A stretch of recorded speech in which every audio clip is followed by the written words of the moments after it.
E aí, pessoal, vou resolver essa questão aqui da prova da URGS 2023, acho que é assim que o pessoal fala a sigla, né? URGS, Universidade Federal do Rio Grande do Sul, né?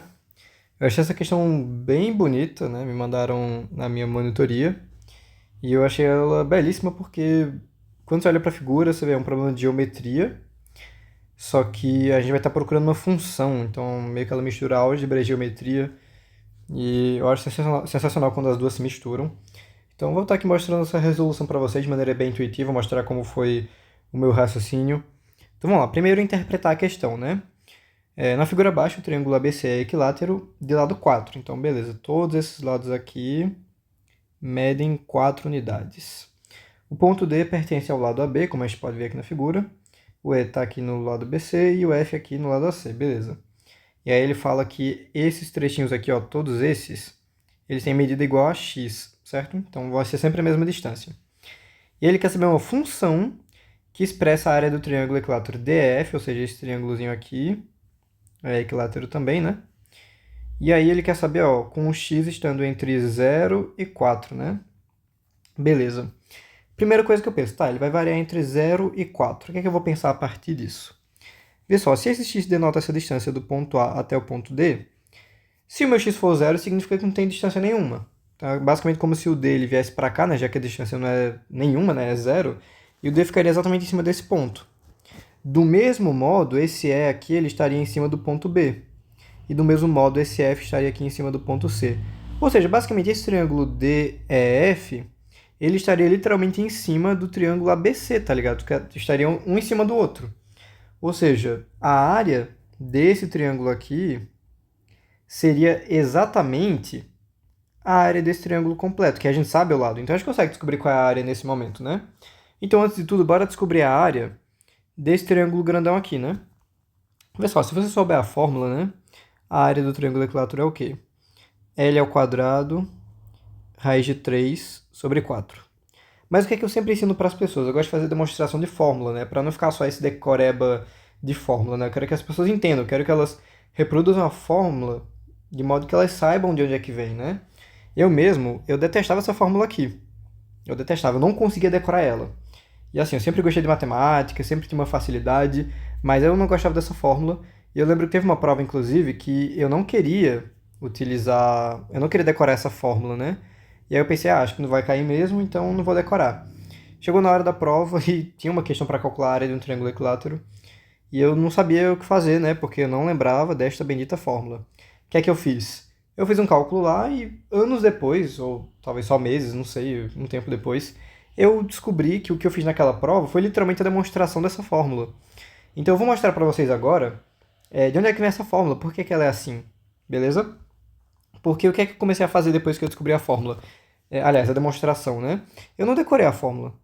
Toda vez que eu encontrava um triângulo equilátero e eu precisava calcular a área, eu reproduzia a mesma demonstração que eu tinha feito na hora da prova, ali na pressão, né? Quando eu precisava descobrir por conta própria. Depois de fazer isso tantas vezes, essa fórmula aqui meio que ficou na minha cabeça, sabe? Então, assim, eu não me forcei a decorar a fórmula. Eu simplesmente fui reproduzindo várias vezes a demonstração, até que chegou um momento em que eu naturalizei e isso aqui ficou na minha cabeça. É uma recomendação que eu dou. Mas enfim, vamos nessa, vamos demonstrar aqui como é que a gente calcula a área de um triângulo equilátero. Vê só, a gente sabe que o lado mede 4, né? Todos os lados medem 4, porque é um triângulo equilátero. E aí qual foi a minha ideia? Tá, eu quero descobrir a altura. Por quê? Porque quando eu olho assim, né, eu posso ver que o meu lado vai ser a base e eu vou precisar da altura, né, para descobrir a área. Afinal, a área é B vezes H sobre 2, né? Base vezes altura dividido por 2. E eu percebi, tá, eu preciso descobrir essa altura aqui. Como é que eu descubro ela, né? Pô, eu sei que aqui forma um ângulo 90 graus, então o que é que me impede de aplicar um teorema de Pitágoras aqui? Nada. É só eu saber que essa partezinha aqui mede 2, né? Porque basicamente quando eu desenho a altura, eu tenho 2 para cá e 2 para cá, entendeu? Então eu vou aplicar o teorema de Pitágoras exatamente aqui. E aí por isso eu vou fazer o seguinte. Eu vou dizer que eu tenho uma altura h aqui, né? Vai ficar h ao quadrado mais 2 ao quadrado igual 4 ao quadrado, né? Estou aplicando Pitágoras. Então, h ao quadrado mais 4 é igual 16. Subtraindo 4 de ambos os lados, olha só que coisa. A gente chega em h ao quadrado igual a 12. Portanto, o nosso h aqui nessa situação, ele mede o equivalente à raiz de 12. Mas aí vamos nos atentar ao seguinte, tá? Esse 12 ele pode ser escrito da seguinte forma, olha. É que eu não vou estar me atentando exatamente no porquê disso neste exato momento. Mas olha só, o 12 ele pode ser meio que decomposto na multiplicação 4 vezes 3, concorda? E aí vejam bem, o 4 ele tem raiz exata. Então eu meio que posso jogar ele para fora da raiz, desde que eu coloque para fora justamente a raiz quadrada dele, que no caso é 2. E o 3, que ele não consegue sair, né? A gente tem raiz quadrada exata para 3, ele continua dentro da raiz aqui, né? Vai ficar 2 raiz de 3. Então pronto, descobrimos nossa altura. Nossa altura é 2 raiz de 3. Então agora a gente pode aplicar a fórmula, né? Que é base vezes altura dividido por 2. A gente já viu que nossa base aqui vai ser 4, né? Então a gente vai ter o que aqui? A gente vai ter base 4 e a altura a gente viu que vai ser 2 raiz de 3. Bom, você pode simplesmente simplificar esse 2 com esse 2 de baixo e a gente vai descobrir que essa área é 4 raiz de 3. Se você substituir aqui na fórmula, vai acontecer a mesma coisa, porque a gente pode ver que o lado, de fato, é 4, né? Ah, pô, você tem um 4 ao quadrado. Você pode imaginar que 4 ao quadrado é 4 vezes 4, né? Então, você simplifica um deles, você também encontra 4 raiz de 3, beleza? Ah, Vitor, mas por que a fórmula é assim exatamente? Fica um exercício aí para você, se quiser tentar. Aqui eu utilizei a medida que a questão dá, né? Que o lado do triângulo é 4. Mas se quiser, substitui esse 4 aqui por um L, sabe? E na hora de escrever esse 2 aqui, coloca o quê? L sobre 2. Por quê? Porque você sabe que aqui, né, esse trechinho sempre vai ser o quê? A metade desse lado completo, beleza? Então, testa fazer o cálculo usando isso aqui, beleza? Até encontrar H, né, aliás, H igual a alguma expressão aqui utilizando L, certo? Você vai, aí, quando você aplicar nessa fórmula aqui da base vezes altura dividido por 2, você vai chegar exatamente nisso, ok? Então, beleza, descobrimos que a área do triângulo equilátero grandão aqui, ele completo, é 4 raiz de 3. Beleza, então a área do grandão é 4 raiz de 3. Bora ter isso em mente, né? E aí, qual é outra coisa que eu percebo, inclusive? Vejam bem, a gente pode notar que o x ele também vai até 4, né? Eu já testei quando o caso do meu x ser 0. A gente viu que não ia ter nenhuma distância, então meu ponto D estaria aqui, o E estaria aqui e o F estaria aqui. Beleza, isso é um caso extremo. O outro extremo é meu x ser 4. Bora ver o que acontece. Vê só, a gente sabe que esse lado inteiro aqui mede 4. Se o meu x for 4, né, ou seja, se a distância entre o meu A e o meu D for 4, quer dizer que o meu D ele vai ter se deslocado até aqui, exatamente no ponto B, né? Porque é isso, se esse lado inteiro mede 4 e eu estou falando que o meu x se tornou 4, então quer dizer basicamente que o meu D ele se deslocou até tal ponto que ele fica exatamente no ponto B, certo? Porque aí a distância de fato aqui, né, vai ser 4 também, tanto para o x quanto para o lado aqui, né? Vai ficar exatamente um em cima do outro, beleza. Então quer dizer que o meu D ele vai parar aqui, o meu E, consequentemente, ele vai parar aqui, e meu F, consequentemente, vai parar aqui. Opa, novamente, os três vértices vão parar em cima dos vértices do triângulo grandão, né? A diferença é que antes o D estava aqui, o E estava aqui e o F está aqui, né? Agora mudou um pouco, porque o D veio para cá, o E veio para cá e o F veio para cá. Mas assim, é o mesmo triângulo. Isso significa que a área novamente vai ser 4 raiz de 3, beleza?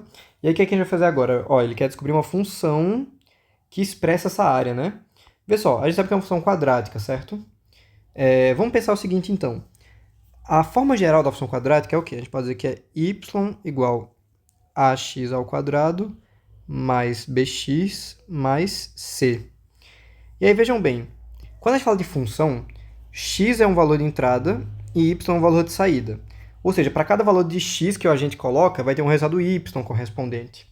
O que a gente pode dizer a partir das coisas que a gente observou aqui até agora é o seguinte: quando meu x é 0, a minha área dá 4 raiz de 3. Isso é a mesma coisa que dizer o quê? Quando meu x é 0, meu y vai ser 4 raiz de 3. Até porque a função que ele está procurando ó, é a função que expressa a área. Então, se quando meu x é 0, a minha área é 4 raiz de 3, eu estou basicamente dizendo que quando o meu x é 0, meu y é 4 raiz de 3. Bora substituir então para ver no que dá? Ó, aqui tem que dar 4 raiz de 3, certo? Aqui vai ficar a vezes 0 ao quadrado, mais b vezes 0, mais c. Ó, gente, bora concordar. A vezes zero ao quadrado, B vezes zero vai dar tudo zero. Então, basicamente, só vai sobrar desse lado aqui o C mesmo. Isso significa que o nosso C vai valer 4 raiz de 3, tá? Isso é uma coisa que eu já posso garantir da função. Inclusive, quando você olha para as alternativas aqui, você pode até pensar, pô, mas não tem nenhum C aqui com raiz de 3, por exemplo. Tem alguma coisa errada. Mas cuidado, ó, tem o termo raiz de 3 aqui, ó, ele ficou em evidência, multiplicando todo mundo, beleza? Mas só com isso a gente já poderia eliminar algumas alternativas. Por exemplo, você tem que garantir, né? Como a gente já descobriu que o nosso C vale 4 raiz de 3, você tem que garantir que, por exemplo, quando esse raiz de 3 sobre 2 vai multiplicar com esse 8, saia 4 raiz de 3 sobre 2. De fato, vai sair como resposta, tá? Porque se você faz 8 vezes raiz de 3 sobre 2, ó, simplificou o 8 com 2 e virou 4. Então fica de fato 4 raiz de 3. Mas não vamos sair testando alternativa, não vamos ficar eliminando, porque no final das contas, quando a gente terminar esse cálculo todo, a gente vai cair exatamente na alternativa, tá? Mas só estou dando isso aqui porque às vezes você não consegue proceder com a questão, né? Isso aqui pode ajudar você a eliminar algumas alternativas para, enfim, para talvez chutar melhor, né? Mas o ideal é você saber responder a questão toda. Então vamos prosseguir aqui. Tá, eu já descobri que o meu C, de certeza, vai valer 4 raiz de 3. Beleza. Então, toda vez que a gente for trabalhar com C, eu vou colocar no lugar dele 4 raiz de 3. Só que aí, vê só. A gente viu que quando o nosso x é 0, beleza, a área deu 4 raiz de 3. Sendo que a gente também viu que quando o nosso x é 4, também deu 4 raiz de 3. Isso significa que se eu substituir o meu x por 4, obrigatoriamente esse resultado do y aqui tem que ser também 4 raiz de 3. Então, bora fazer de novo. Vamos lá. Agora a gente vai dizer o seguinte, que 4 raiz de 3 vai ser igual ao quê?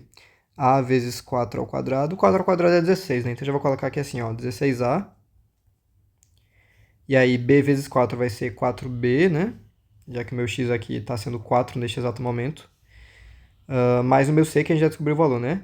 4 raiz de 3. Gente, vê só. Esse 4 raiz de 3 se anula com esse 4 raiz de 3, tá? Se eu passar esse cara para cá negativo, vai ficar 4 raiz de 3 menos 4 raiz de 3. Uma coisa menos ela mesma vai dar zero. Então, basicamente, a gente vai poder estar dizendo que 0 é igual a 16a mais 4b. E aqui você pode encontrar uma relação entre os dois, tá? Tipo, você pode dizer que A é igual não sei quanto B, ou que B é igual não sei quanto A, você que escolhe. Aqui, bom, deixa eu ver o que é que eu vou achar mais interessante. Acho que eu vou isolar o B. Então, eu vou trazer o B para o outro lado, vou deixar assim, olha. Menos 4b igual a 16a. Consequentemente, 16a sobre menos 4, veja bem, dá para simplificar isso aqui, né? Dá para dividir por 4 e o número vai ficar negativo, né?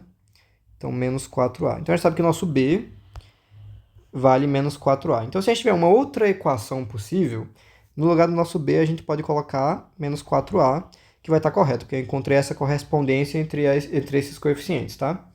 Encontrei essa relação aí. Então, basicamente, ó, eu já descobri o valor de C e eu já descobri uma maneira de representar o B, né? Em termos de A. Então, basicamente, se encontrar um terceiro ponto da função, né?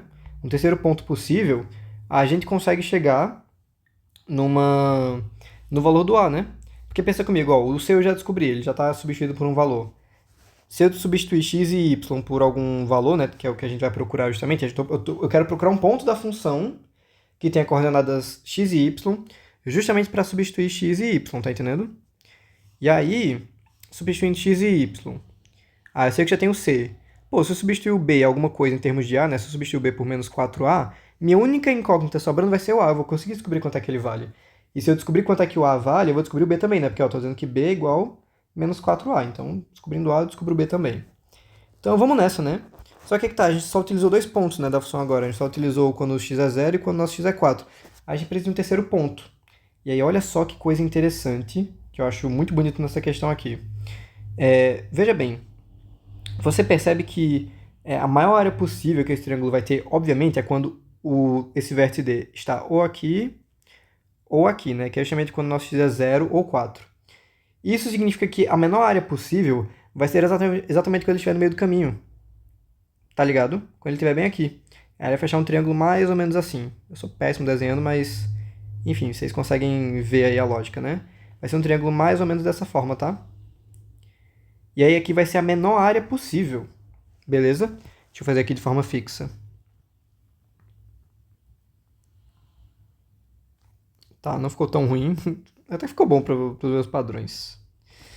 Tá, vamos lá. E aí, o que é que eu quero observar em relação a esse triângulo aqui? Eu quero descobrir a área dele, tá?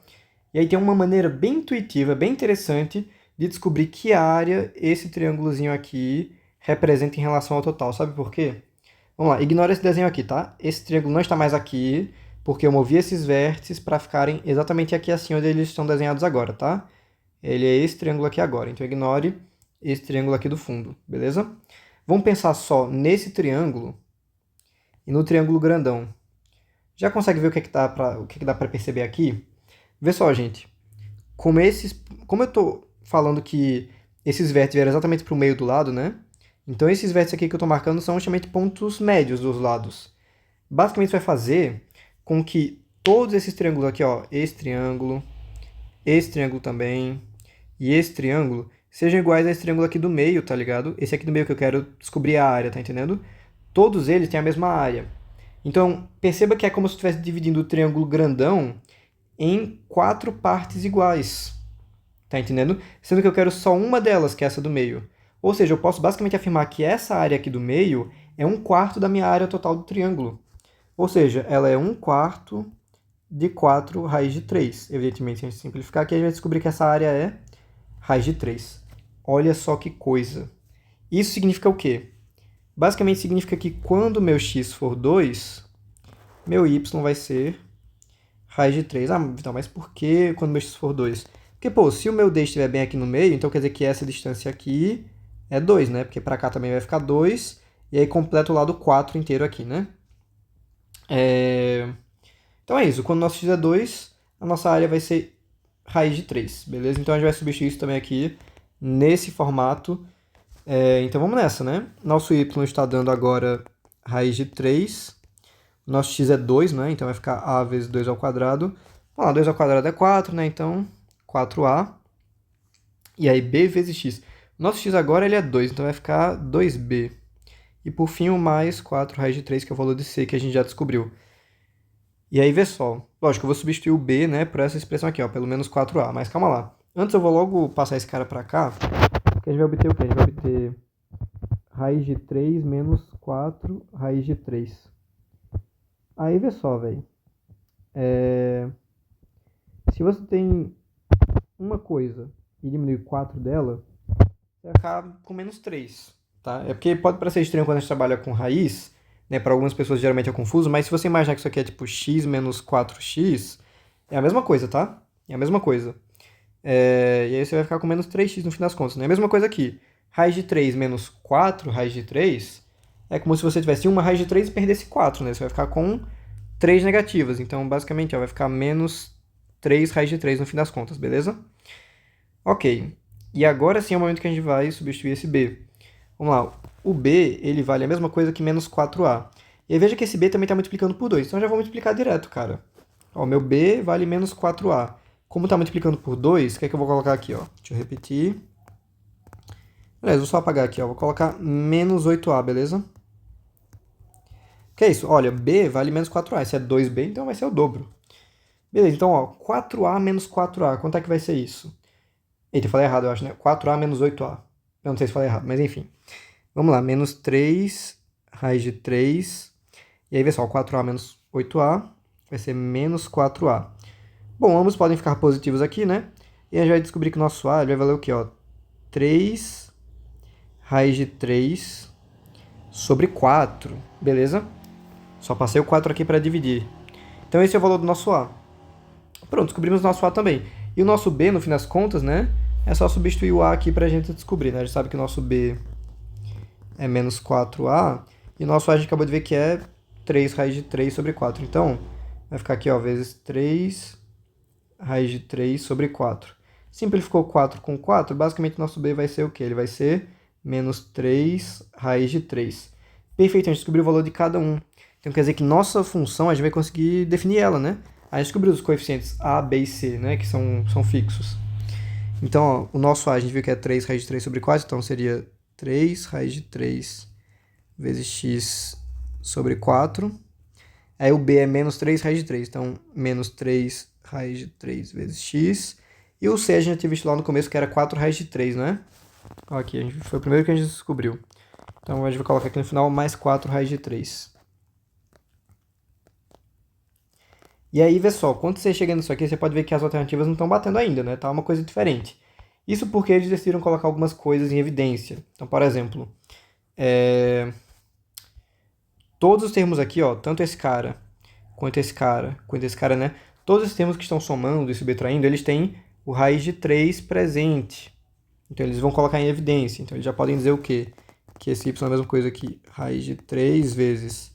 Aqui dentro, olha, menos 3x sobre 4, menos 3x mais 4. Porque basicamente eu estou reescrevendo esses caras, só que sem o raiz de 3, né? Porque agora ele está aqui fora multiplicando todo mundo. E é isso. Aí você pode voltar lá em cima e ver que ainda não bate, né? Ainda tem coisa diferente. Isso porque eles decidiram se livrar desse denominadorzinho aqui. Para se livrar desse denominadorzinho, a gente vai pensar o seguinte. Tem duas maneiras de a gente pensar aqui. Você pode imaginar que, por exemplo, se você coloca isso aqui sobre 4, né, para poder se livrar desse denominador 4 aqui, né? Porque agora quando essa coisa passar multiplicando por esse aqui, essa coisa aqui já vai trazer o sobre 4 para esse menos 3x, entendeu? Ele já vai meio que trazer o cara. Mas aí...